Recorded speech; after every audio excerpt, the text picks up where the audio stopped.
নমস্কার, সুপ্রভাত। খবর দিনভর নিয়ে আপনাদের সঙ্গে রয়েছে আমি জুনেলা। আজ রাজ্যে কমিশনের ফুল বেঞ্চ ভোট প্রস্তুতি নিয়ে সোমবার এবং মঙ্গলবার দফায় দফায় বৈঠক। আগামীকাল বিভিন্ন রাজনৈতিক দলের সঙ্গে হবে বৈঠক এবং প্রতিটি রাজনৈতিক দলকে 15 মিনিট করে দেওয়া হবে সময়। কাল দুপুরে ডিএম, এসপি এবং সিপিদের নিয়েই এই বৈঠক। জেলা ধরে ধরে প্রস্তুতি নিয়েই রিপোর্ট। ভোটের প্রস্তুতির পাশাপাশি এসআইআর নিয়েও আলোচনা।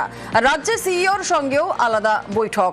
সাপ্লিমেন্টারি তালিকা প্রকাশ করতে চেয়ে প্রস্তাব রাখবেন সিইও। মঙ্গলবার কেন্দ্রীয় বাহিনীর প্রতিনিধিদের সঙ্গে হবে বৈঠক। বিএলওদের সঙ্গেও সাক্ষাৎ করবে কমিশনের ফুল বেঞ্চ। করবেন সাংবাদিক সম্মেলনও। ফুল বেঞ্চ তো কাল রাত্রি দিকে আসছে, পরশু সকালে থেকে 2 দিন মিটিং চলবে। এটা preparation for the assembly election কেমন আছে এখানে ওটা মূল্যায়ন করার জন্য উপদেশ দেওয়ার জন্য মিটিং আছে, যেখানে আপনার সব এনফোর্সমেন্ট এজেন্সি যেটা আছে, ডিওস আছে, এসপি আছে, পুলিশ কমিশনার আছেন, এদের সঙ্গে সবাই সঙ্গে মিটিং আছে, প্রেস সঙ্গে মিটিং হবে, 8টা রেকগনাইজড পলিটিক্যাল পার্টিজ আছে ওদের সঙ্গে মিটিং হবে। এছাড়া যে সিনিয়র অফিসার্স আছে স্টেট গভর্নমেন্ট, যেমন চিফ সেক্রেটারি আছেন, হোম সেক্রেটারি আছেন, ডিজি আছে, সিপিএ আছে, বিভিন্ন ডিপার্টমেন্টের স্টেট গভর্নমেন্টের যে ইলেকশন সঙ্গে যুক্ত থাকে ওদের প্রিন্সিপাল সেক্রেটারি, এসিএস সেক্রেটারিদের সঙ্গে মিটিং আছে। অভিষেকের চিঠিতে তৎপর কমিশন। সাপ্লিমেন্টারি তালিকা প্রকাশ করতে চায় সিইও দফতর। জুডিশিয়াল অফিসাররা যতগুলি বিচারাধীন অভিযোগের নিষ্পত্তি করেছেন সেগুলির প্রেক্ষিতে কি সাপ্লিমেন্টারি তালিকা প্রকাশ হবে? কমিশনের ফুল বেঞ্চের কাছে প্রস্তাব রাখার সম্ভাবনা সিইও মনোজ আগরওয়ালের। কমিশনের ফুল বেঞ্চের সবুজ সংকেত পেলেই সাপ্লিমেন্টারি তালিকা প্রকাশ করতে চায় রাজ্যের সিইও দফতর। সাপ্লিমেন্টারি লিস্ট কবে প্রকাশ হবে জানতে চেয়ে সিইসি এবং রাজ্যের সিইওকে চিঠি দেন অভিষেক বন্দ্যোপাধ্যায়।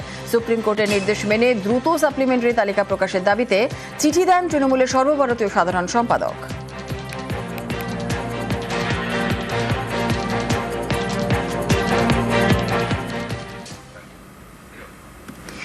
এসআইআর এর পরে ভোটার তালিকা থেকে নাম বাদ গিয়েছে। ভবানীপুরের এমন বেশ কয়েকজনকে নিয়ে শনিবার ধর্ণা মঞ্চে মমতা বন্দ্যোপাধ্যায়। এসআইআর নিয়ে তৃণমূল নেত্রীর সুর সপ্তমে। ভোট চোর বিজেপি, ভোট লুট বলছে ঝুট। ভোট লুট করছে দেখুন, অধিকার লুট করছে দেখুন, গণতন্ত্র লুট করছে দেখুন। নোটবন্দি, ভোটবন্দি, গ্যাসবন্দি, গণতন্ত্রবন্দি, জনগণ বন্দি, সংবিধান বন্দি। লড়তে পারে একমাত্র বাংলা, আমরা প্রমাণ করে দেব। প্রমাণপত্র নিয়ে এসছি জনগণের সামনে। ওরা সুপ্রিম কোর্টের ভার্ডিক্ট ভায়োলেট করছে। ভোটার তালিকা থেকে 63 লক্ষের বেশি নাম বাদ, বিচারাধীন লক্ষ লক্ষ নাম। এর প্রতিবাদে ধর্নায় মমতা বন্দ্যোপাধ্যায়। মমতা বন্দ্যোপাধ্যায়ের বিধানসভা কেন্দ্র ভবানীপুর, সেখানেও কয়েক হাজার নাম বাদ গিয়েছে। এই নিয়ে চড়া সুর। আমার কেন্দ্রে 60,000 কেটেছে, আমি বলি পুরো ভোটটাই তো কেটে নিলে পারতে। তাতে যদি তোমার একটু বইয়ের ভোট খেতে, তুমি সবটা কেটে নাও। চ্যালেঞ্জ রইল যদি ক্ষমতা থাকে। এদিন মমতা বন্দ্যোপাধ্যায়ের ধর্ণা মঞ্চে দেখা যায় বেশ কয়েকজনকে। কারো হাতে এসআইআর এর ফর্ম, কারো হাতে আধার কার্ড। তৃণমূল নেত্রীর দাবি, এদের সবারই নাম ভবানীপুর কেন্দ্রের ভোটার লিস্ট থেকে এসআইআর এর পর বাদ গিয়েছে। তাদের পাশে নিয়ে সুর চালালেন মমতা। ভ্যানিশ কুমার ভ্যানিশ করেছে ভোট, জীবন্ত প্রমাণ। দেখুন সব কাগজ আছে, দেখতে পাচ্ছেন। সব ডকুমেন্ট দেখিয়ে যখন লাভ হয়নি, তখন আপনাদের কাছে জনসমক্ষে এসছে বিচার চাইতে। এবং এদের জন্যই আমাদের এই প্রতিবাদ আন্দোলন। 60 লক্ষ মানুষ আজ কাঁদছে, আরো 58 লক্ষ, 1,25,00,000। If democracy is for the voters, then why we delete the name of the genuine voter? Can you reply us? You have to reply to the people of India. You have to reply to the Constitution of India. এরা আমার voter, আমাকে কাটবেই করে, ঘেচু করবে। ওরা supreme কোর্টের verdict violet করছে। দেখুন সবার আধার কার্ড আছে। সুপ্রিম কোর্ট বলেছিল one of the document as Aadhaar card will be included. But they are violating all this because of BJP bias commission. একজন হোদল কুতকুত আছে, তিনি বসে বসে কলকাঠি নাড়ছে। 4 মাস ধরে দখল করে রেখে দিয়েছো বাংলা। এত মানুষের মৃত্যু, একটু হৃদয়ে মায়া জাগে না? লাশ কাটার ঘরে শবদেহ কাঁদছে, যার নাম কেটে দিয়েছে সেও ভাবছে আমি কি এদেশে থাকতে পারবো? Only you are satisfying BJP. Bias vanish. What else? Shame on you BJP, and shame on you the bias people who are deleting genuine voters' name. Selfish giants are playing selfish game. If nobody fights, Bengal will fight. My humble request will be to the judiciary, the judges. Supreme Court gave you the verdict that please see the adjudication case. In Bihar there is no logistical discrepancy case, only in Bengal. Why Bengal is targeted? I will appeal to all of you, please give justice to the people. Justice of the people, by the people, for the people, to protect the democratic rights of the people and the constitution. News 18 Bangla. Matua তোপের শাকে নিশানা, কেন্দ্রীয় স্বরাষ্ট্রমন্ত্রীকে আক্রমণ মুখ্যমন্ত্রীর। মতুয়াদের সর্বনাশ করেছে BJP. Form fill আপের নামে বাংলাদেশ থেকে আসার কথা লিখতে বাধ্য করা হচ্ছে। ফর্ম ভরতে নেওয়া হচ্ছে 800 টাকা। ধর্মতলার মঞ্চ থেকে তো মুখ্যমন্ত্রীর। বিজেপি তো মতুয়াদের সর্বনাশ করে দিয়েছে। যখন 800 টাকা দিয়ে ফর্ম লিখিয়েছে, তাতে লিখে দিয়েছে আমি বাংলাদেশি ছিলাম, আমি এখন কেয়া নিতে চাই, আমি ভারতীয় নই। এটা মতুয়া ভাই বোনেদের দিয়ে লেখানো হয়েছে লুকিয়ে লুকিয়ে বসে। এমনকি এ খবরও আমার আছে, রিসেন্ট টেস্টে তাকেও কেয়া সার্টিফিকেট দেওয়া হয়েছে। 4টে গ্রুপ করেছেন অমিত শাহ, যতগুলো কাজ করেছে। আমি একা তো ওনাকে দোষ দেবো না। মাথার উপরে যিনি থাকেন তিনি যদি সর্বগ্রাসী হয়, তার নিচেরা যারা থাকে তারাও তো সর্বগ্রাসী হবে। এত ক্ষুধা কিসের, এত পিপাসা কেন? মেধা নেই, আছে নেগেটিভিটি, নেগেটিভ চিন্তাধারা। ফের বঙ্গভঙ্গ জল্পনা, বাংলা ভাগের চক্রান্তের অভিযোগ মমতার। নতুন কেন্দ্রশাসিত অঞ্চল নিয়ে জল্পনা, বাংলা বিহারে 6 জেলা নিয়ে কেন্দ্রশাসিত অঞ্চল। কোনোভাবেই বাংলা ভাগ বরদাস্ত নয় তো মমতার। কেন্দ্র সরকারকে চরম হুঁশিয়ারি তৃণমূল নেত্রীর। এরা কাউকে কাউকে দিয়ে নিশ্চয়ই খাইয়েছে। বাংলা বিহার ভাগ করে রেখে ইউনিয়ন টেরিটরি করবে। আরে বাংলায় হাত দিয়ে দেখো, বলো বাংলায় হাত দিয়ে দেখো। ওদের ধান্দাবাজি হচ্ছে বাংলাটাকে ভাগ করা, আবার একটা বঙ্গভঙ্গ করা। বিহারিতে একবার ভাগ করেছে, বিহার ঝাড়খণ্ড হয়েছে, বড় ছিল। বিহারিতেও ভাগ করার চেষ্টা করছে। আমরা পরিষ্কার বলি, ডাবল ইঞ্জিন সরকার যেখানেই ক্ষমতায় থাকবে সেখানেই লুটে পুটে খাবে। এটাই ওদের কাজ। করছে লুট, বলছে ঝুট। বঙ্গভঙ্গ করবে, আগে অ্যাবস্ট্রেন সামলান, তারপর বঙ্গভঙ্গ করবে।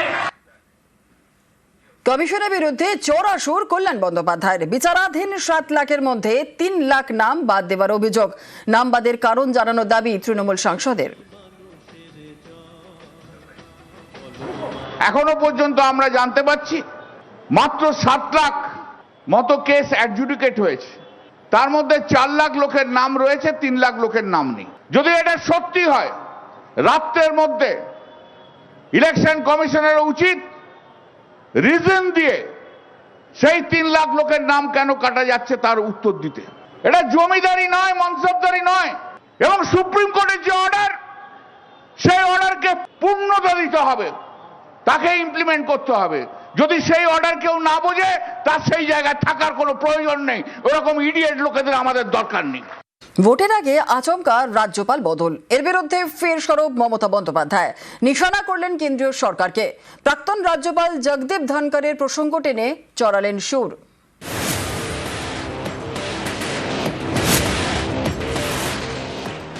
দেখলেন তো এখানকার মাননীয় রাজ্যপাল প্রাক্তন আনন্দ বোসকে কিভাবে সরানো হলো। রাজভবনটা বিজেপির পার্টি অফিস হবে, ওখান থেকে টাকা বিলি হবে। বৃহস্পতিবার সন্ধে আচমকা পদত্যাগ করেন পশ্চিমবঙ্গের রাজ্যপাল। রাষ্ট্রপতির কাছে পদত্যাগপত্র দেন সিভি আনন্দ বোস। তাঁর জায়গায় নতুন রাজ্যপাল রবীন্দ্রনারায়ণ রবি। ভোটের আগে রাজ্যপাল বদল নিয়ে বৃহস্পতিবার সোশ্যাল মিডিয়ায় সরব হন মমতা বন্দ্যোপাধ্যায়। তিনি লেখেন, পশ্চিমবঙ্গের রাজ্যপাল সিভি আনন্দ বোসের আচমকা পদত্যাগে হতবাক ও গভীরভাবে উদ্বিগ্ন। তার পদত্যাগের কারণ জানা নেই। আসন্ন ভোটের আগে রাজনৈতিক স্বার্থসিদ্ধির জন্য কেন্দ্রীয় স্বরাষ্ট্রমন্ত্রীর তরফে যদি রাজ্যপালকে কোনো চাপ দেওয়া হয় তাহলে অবাক হব না। কেন্দ্রীয় স্বরাষ্ট্রমন্ত্রী জানিয়েছেন RN রবিকে রাজ্যপাল হিসেবে নিয়োগ করা হচ্ছে। এ নিয়ে রীতি অনুযায়ী আমার সঙ্গে পরামর্শ করা হয়নি। এমন পদক্ষেপ সংবিধানের চেতনাকে খর্ব করে, যুক্তরাষ্ট্রীয় কাঠামোর মূল ভিত্তিতে আঘাত হানে। শনিবার ধর্মতলা ধর্ণামঞ্চ থেকে ফের সুর চড়ান মমতা বন্দ্যোপাধ্যায়। টেনে আনেন প্রাক্তন রাজ্যপাল জগদীপ ধনখড়ের প্রসঙ্গ। বাংলায় ভোটের 1 মাস আগে কেন চেঞ্জ করলেন? কাউকে টাইম কমপ্লিট করতে দিচ্ছেন না। যা করেছেন ধনকর তাই করেছিলেন। বিজেপির কি করেনি? তাকে এখান থেকে নিয়ে গেলেন ইলেকশন করার পরে উপরাষ্ট্রপতি, তারপরে নজরবন্দি, গৃহবন্দী। অজিত পাওয়ার আমি যখন বললাম যে ভালো করে ইনভেস্টিগেশন করা উচিত, অনেকেই তখন বলেছিলেন কেন আমি এ কথা বলছি, যা বলেছি তা তো সত্য, প্রমাণিত হয়ে গেছে। Don't try to divide Bengal and don't target only Bengal. If you target Bengal, Bengal will never bow down their head to you. क्या प्लान कुछ है प्रेसिडेंट रूल करने के लिए? गवर्नर चेंज कर दिया। कभी पूछा आप गवर्नर क्यों चेंज हुआ? तमिलनाडु को सबसे गड़बड़ किया, उनको अब बंगाल में किसके लिए भेज रहा है? Is there any blueprint? Mr. Prime Minister and Mr. Home Minister and full of BJP dirty party, এরা সব হামটি ডামটি ড্রাগন বেঙ্গলের বর্ডারে দাঁড়িয়ে আছে আর মাঝে মাঝে উকি ঝুঁকি মারছে যদি কিছু খুবলে খাওয়া যায়। যতই করো হামলা, জিতবে আবার বাংলা। বেঙ্গলের ইলেকশনের পরে আমাদের টার্গেট দিল্লি। সারা দেশে ঘুরবো আর তোমাদের মুখোশ টেনে টেনে খুলবো। আনন্দবাবুকেও এখানে নিয়ে এসেছিলেন, তাকেও সরিয়ে দেওয়া হলো। কারণটা যদিও আমি জানি, কিন্তু আমি বলবো না। কিন্তু তাকে থ্রেট করা হয়েছে, এটুকু আমি বলবো। অনেকে তো চায় না রাজভবনটা বিজেপি পার্টি অফিস হোক, ওখানে বিজেপির টাকা ডিস্ট্রিবিউশন হোক, সবই তো করে। এরা নৈতিকতা মানে? যারা দিল্লিতে এখন বসে আছে এরা তো মোহাম্মদ বিন তুগলকের জ্যাঠামশাই। পশ্চিমবঙ্গের নতুন রাজ্যপাল রবীন্দ্রনারায়ণ রবি এর আগে সামলেছেন তামিলনাড়ুর রাজ্যপালের দায়িত্ব। অভিযোগ, তখন তামিলনাড়ু সরকারের 10টি বিল আটকে রাখেন রাজ্যপাল। জল গড়ায় সুপ্রিম কোর্টে। গত বছর শীর্ষ আদালত জানিয়ে দেয় বিল আটকে রাখা অবৈধ এবং অসাংবিধানিক। এদিন সেই প্রসঙ্গ টেনে আনেন মুখ্যমন্ত্রী। রাজভবনটা বিজেপির পার্টি অফিস হবে, ওখান থেকে টাকা বিলি হবে। আর যাকে নিয়ে এসছেন তার বিরুদ্ধে আমি যেটা শুনেছি এখনো পর্যন্ত, তামিলনাড়ুতে যখন তিনি ছিলেন সুপ্রিম কোর্টে অনেক কমেন্টস তাকে শুনতে হয়েছে। তিনি কোনো কাজ করেন না বিজেপি ছাড়া, বিজেপির একেবারে প্যারেড করা ক্যাডার। শুনুন, বাংলা কিন্তু অন্য। তামিলনাড়ুতে যা করেছেন, তামিলনাড়ুতে স্ট্যালিনদের জবাব দিতে হয়েছে, প্রতিদিন বেচারারা ফেস করেছে। বাংলায় ভোটের 1 মাস আগে কেন চেঞ্জ করলেন? নিউজ 18 বাংলা। এপ্রিল নয়, মার্চেই বেকার ভাতা। শনিবার থেকেই বেকারদের অ্যাকাউন্টে টাকা, ঘোষণা মমতা বন্দ্যোপাধ্যায়ের।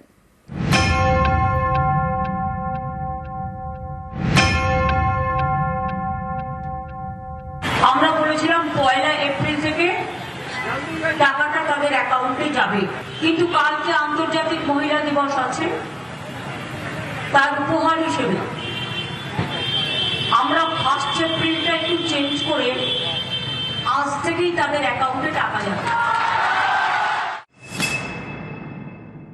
মাননীয় মুখ্যমন্ত্রীকে ধন্যবাদ জানাবো। আমরা যে একটা চাকরির ইন্টারভিউ দিতে গেলেও বাবা মায়েদের কাছ থেকে টাকা নিতে হতো, সেই টাকাটা এখন আমরা এই 1,500 টাকা করে পেলে আর বাবা মাদের কাছ থেকে নিতে হবে না। আমার খুবই দরকার ছিল, টাকাটার প্রয়োজন ছিল পড়াশোনার ক্ষেত্রে বা আগামী দিনের জন্য। সবসময় তো বাড়ির তো আর্থিক অবস্থা ভালো না, তার জন্য মুখ্যমন্ত্রী অনেক ধন্যবাদ এই টাকাটা আগেই দেওয়াদের জন্য। পড়াশোনার ক্ষেত্রে এইটা কাজে লাগাতে পারবো। বাংলার যুবসাথী, রাজ্য সরকারের চালু করা বেকার ভাতা। মাসে মাসে বেকারদের অ্যাকাউন্টে 1,500 টাকা। মুখ্যমন্ত্রী ঘোষণা করেছিলেন বেকার ভাতা চালু হবে 1 এপ্রিল থেকে, কিন্তু তা চালু হয়ে গেল এ মাসেই। মার্চেই মাস্টার স্ট্রোক। ধর্মতলা ধর্ণা মঞ্চ থেকে এদিন মমতা বন্দ্যোপাধ্যায় ঘোষণা করেন শনিবার থেকেই চালু বাংলার যুবসাথী। যুবসাথী 21 থেকে 40, যারা শুধু পড়াশোনা করেন। স্কলারশিপটাকে আমরা বাদ দিয়েছি, কারণ ওটা তার পড়ার জন্য লাগে, সেটাকে আমরা ধরছি না। বাদ বাকি অন্য কোনো স্কিম না পেয়ে থাকলে তারা সকলেই আমরা বলেছিলাম 1 এপ্রিল থেকে টাকাটা তাদের অ্যাকাউন্টে যাবে, কিন্তু কালকে আন্তর্জাতিক মহিলা দিবস আছে, তার উপহার হিসেবে আমরা 1 এপ্রিলটা একটু চেঞ্জ করে আজ থেকেই তাদের অ্যাকাউন্টে টাকা যাবে। মাধ্যমিক পাস কিন্তু বেকার। 21 থেকে 40 বছর বয়সী বেকারদের প্রতি মাসে 1,500 টাকা, চাকরি না পাওয়া পর্যন্ত মাসে 1,500 টাকা করে দেবে রাজ্য সরকার। 15 ফেব্রুয়ারি থেকে বাংলার যুব সাথী প্রকল্পে প্রায় 1 কোটি আবেদন জমা পড়েছে। এবার মার্চেই তাঁরা পাবেন বেকার ভাতা, ঘোষণা মমতা বন্দ্যোপাধ্যায়ের। আমরা যুবরা আমরা এটাকে বেকার ভাতা হিসেবে নিচ্ছি না, আমরা একটা মুখ্যমন্ত্রীর একটা আগামী দিনে আমার মানে চাকরি বাকরি অ্যাপ্লিকেশনের জন্য বা আগামী দিনে যে আমাদের কর্মসংস্থানের জন্য যে অ্যাপ্লিকেশন গুলো করতে হয় তারও তো একটা খরচ আছে। সেই হিসেবে যেহেতু আমরা বেকার, আমাদের বাবা মায়ের কাছে হাত পাততে হয়, সেই ক্ষেত্রে হিসাবে আমি একটা অ্যাপ্লিকেশন করেছিলাম। যুবরা আমরা সত্যি খুব খুশি এবং খুব আনন্দিত। আমি তো খুব খুশি, কারণ আমরা যে কলেজে যাচ্ছি আসছি, রোজ কলেজের ভাড়া, তারপরে টিউশন ফিস, এগুলো সবের জন্য ওনার এই যে যুবসাথী প্রকল্প তো আমাদের খুবই ভালো হয়েছে। আমরা যে চাকরি পাবো তার আগে তো আমাদের প্রস্তুতি নিতে হবে, তার জন্য অনেক টাকাই খরচ হয়। সবসময় বাড়ির লোকের কাছ থেকে আমাদের হাত খরচা চাওয়া সম্ভব হয় না। নিউজ 18 বাংলা। 14 মার্চ ব্রিগেডে জনসভা নরেন্দ্র মোদীরা, তার আগে ব্রিগেডে ভূমি পুজো করলো বিজেপি। ছিলেন সুনীল বনসল ও ভূপেন্দ্র যাদব। আমাদের সাংস্কৃতিক পরম্পরা অনুযায়ী ভারতবর্ষের এবং পশ্চিমবঙ্গের একদম কালীক্ষেত্র কালিকা স্মরণ করে আজকে ভূমি পূজন হয়েছে। মাননীয় কেন্দ্রীয় মন্ত্রী শ্রী ভূপেন্দ্র যাদব উপস্থিত ছিলেন এবং আরও সমস্ত নেতা তারা প্রণাম করেছেন এবং সফলতা কামনা করেছেন। ব্রিগেডে মোদীর সভার আগে ভূমি পুজো, পাল্টা কটাক্ষ তৃণমূলের। পুজো টুজো হয় তার আগে আমরা দেখুন আমরা খুঁটি পুজো বলি বা ভিত পুজো বলি বা জমি পুজো বলি, গোটা শব্দের অনুষঙ্গের মধ্যে যে উত্তর ভারতীয় শব্দের প্যাটার্ন বাংলার উপর চাপিয়ে দেওয়া, ওরা ভূমি পূজন করছে। বহিরাগত সংস্কৃতি, প্রাত্যহিক আচার আচরণ, এমনকি কৃত্য রিচুয়ালস তার মধ্যে জড়িয়ে আছে। পরিযায়ী রিচুয়ালস, সেটা বাংলার উপর ওরা চাপাতে চাইছেন এবং ব্রিগেডও সেই আওতা থেকে বাদ যাচ্ছে না।